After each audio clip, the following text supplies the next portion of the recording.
ভয়াবহ ছোঁয়াচে রোগ স্ক্যাবিসের প্রাদুর্ভাব বাড়ছে দিন দিন। খোসপাঁচড়া জাতীয় এই রোগে আক্রান্ত রোগীর ভিড় বাড়ছে হাসপাতালগুলোতে। শিশু থেকে শুরু করে সব বয়সীরাই আক্রান্ত হচ্ছেন এই রোগে। চিকিৎসকরা বলছেন, নীরব মহামারী আকার ধারণ করছে রোগটি। সঠিক সময়ে চিকিৎসা না নিলে যা কিডনি পর্যন্ত নষ্ট করে দিতে পারে। শরীফ রুবেল ও আল মামুনের ক্যামেরায় আয়েশা সিদ্দিক সামিয়া রিপোর্ট। গা ভর্তি লাল লাল র্যাশ, চুলকায় দিনরাত, মাঝে মধ্যে কেটে বেরিয়ে যায় রক্ত। অনেকেই ভাবেন প্রচণ্ড গরমে হয়তো এমন দশা, কিন্তু না, এই রোগের নাম স্ক্যাবিস বা খোসপাঁচড়া। 4 বছরের নূর ফাতেমা, পুরো শরীর ছেয়ে গেছে লাল র্যাশে। চিকিৎসা নিতে মায়ের সঙ্গে এসেছে হাসপাতালে।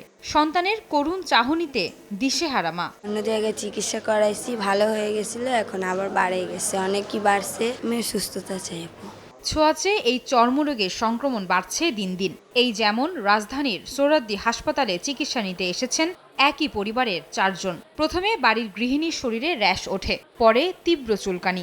ধীরে ধীরে আক্রান্ত পরিবারের অন্য সদস্যরাও। ফ্যামিলির 4 জনই আসছে। গত 2 মাস ধরে আর কি সমস্যা করতেছি। রাতে আমার এত চুলকানি হয়, আমি ঘুমাতে পারি না, আমার কষ্ট হয়। চুলকানি উঠলে আর থামা যায় না, যতক্ষণ কাটবো না, রক্ত বেরোবো না, ততক্ষণ থামা যায় না। বড় বড় গুড়া হয়ে গেছে, গুড়া হইয়া মানে যখন চুলকায় তখন খালি পানি বাইরে। চিকিৎসকরা বলছেন, ঘনবসতি এলাকায় এই রোগের প্রাদুর্ভাব বেশি। আক্রান্তরা গুরুত্ব না দেওয়ার পাশাপাশি সচেতনতার অভাবে বাড়ছে সংক্রমণের হার। যেটাকে আমরা নীরব মহামারী বলতে পারি। এটা এমন একটা রোগ, নীরবে সবাই এই দুর্ভোগটা ভোগ করছে, কিন্তু সমস্ত দেশে সংক্রমিত হচ্ছে। হাতের যে আঙ্গুলের যে চিপা, তারপরে এখানে যে হাতের কবজির এই দিকে, হ্যাঁ, তারপর নাভিতে, তারপরে গোপনাঙ্গ, মেয়েদের ক্ষেত্রে যেমন নেপল, একজিলা, হ্যাঁ, তারপর পিছনে, এইসব জায়গায় সবচেয়ে বেশি হবে। ওষুধের অপব্যবহার, যেমন একটা লোশন আপনাকে বললাম 1 বোতল পুরোটা এক রাতে, আপনি অর্ধেক লাগিয়ে ভাবলেন যে আমার তো পুরাটাই কাভার হয়ে গেছে। ফার্মেসিতে যারা ওষুধ বিক্রি করে, ওনাদের উল্টাপাল্টা চিকিৎসার কারণে এটা আজকাল সহজেই ভালো হচ্ছে না। সবচেয়ে জরুরি হচ্ছে জনসচেতনতা। স্ক্যাবিস বা খোসপাঁচড়ার সংক্রমণের হার ঠেকাতে শুধু আক্রান্ত ব্যক্তিই নয়, বরং পুরো পরিবার বা একই ঘরে বসবাস করা সবার চিকিৎসা একসঙ্গে করার পরামর্শ দিয়েছেন চিকিৎসকরা।